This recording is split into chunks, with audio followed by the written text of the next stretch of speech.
বৰপেটাৰ চেঙাত চৰকাৰী আঁচনিৰ তালিকা প্ৰস্তুতত অনিয়ম। বৰপেটা জিলাৰ চেঙা উন্নয়ন খণ্ডৰ অন্তৰ্গত নিজ চেঙা গাঁও পঞ্চায়তৰ অন্তৰ্ভুক্ত অঞ্চলত গোহালিঘৰ বিতৰণৰ তালিকাত ব্যাপক অনিয়ম অভিযোগ উত্থাপন কৰিছে স্থানীয় ৰাইজে।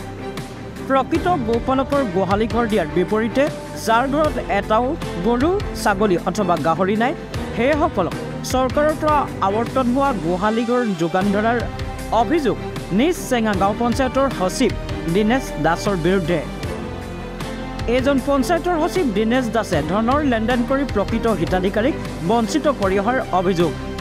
ৰাইজৰ অভিযোগৰ ভিত্তিত তদন্ত কৰিবলৈ আহিল চৰকাৰী বিষয়া বৰপেটা জিলা পশুপালক বিষয়া প্ৰবীণ দাস।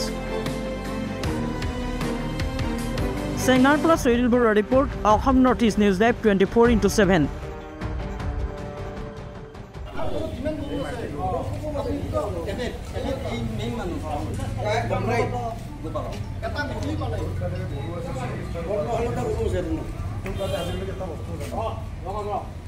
আজি স্যাৰ মই খং উঠছে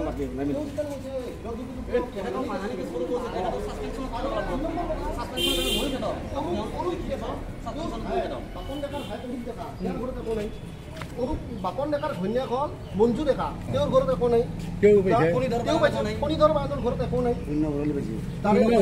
পুণ্য ভৰালিৰ যেনিবা গৰু খেকলাকে মানে তেওঁলোকৰ বংশ পাতিয়ে 60টা পাইছে আৰু বেলেগ আমাৰ বৰুণ ডেকা এটা মানুহ তাত দুটা গলি।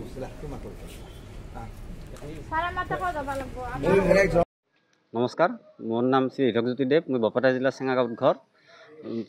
IBSত এখন গৰু গোহালি পিগাৰী ফাৰ্মৰ নামত এখন লিষ্ট ওলাইছিল 5-6 মাহমান আগতে। সেই লৈ মই গ'লোঁ খবৰ ল'বলৈ, তেখেতক ছেক্ৰেটাৰীক জনালোঁ। ছেক্ৰেটাৰীৰ ওচৰত যিগিলা পালি নেতা আছিল তেখেতসকলে খবৰ আছে কি গৰু ছাগলী নহ'লেও এই লিষ্টখন পাব পাৰে। তাত মোক টকা খুজিছিল। ছেক্ৰেটাৰীৰ মাজৰ মানুহ আহিছিল, ফণীধৰ বায়ন মোৰ ঘৰলৈ আহিছিল। ফণীধৰ বায়নে মোৰ পইচা খুজিছিল 12,000, তেখেতক 13,000 টকা। মই টকাখিনি নিদিয়াৰ কাৰণে মোৰ লিষ্টত থকাৰ পিছতেও মোৰ গোহালিটো নাপালোঁ। তাৰপিছত মই DC অফিচত জনালোঁ। DC ছাৰে ইনকুৱাৰী কৰালে। ইনকুৱাৰী কৰি DVO ছাৰ আজি আহিল।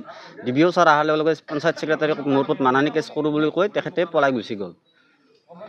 তাৰপিছত DVO ছাৰ আমাৰ ঘৰলৈ আহিলে মোৰ কি আছে কি নাই, গৰুৰ পৰা গাহৰিৰ পৰা সকলোখিনি চাই মেলি এতিয়া DVO ছাৰো গুচি গ'ল আৰু।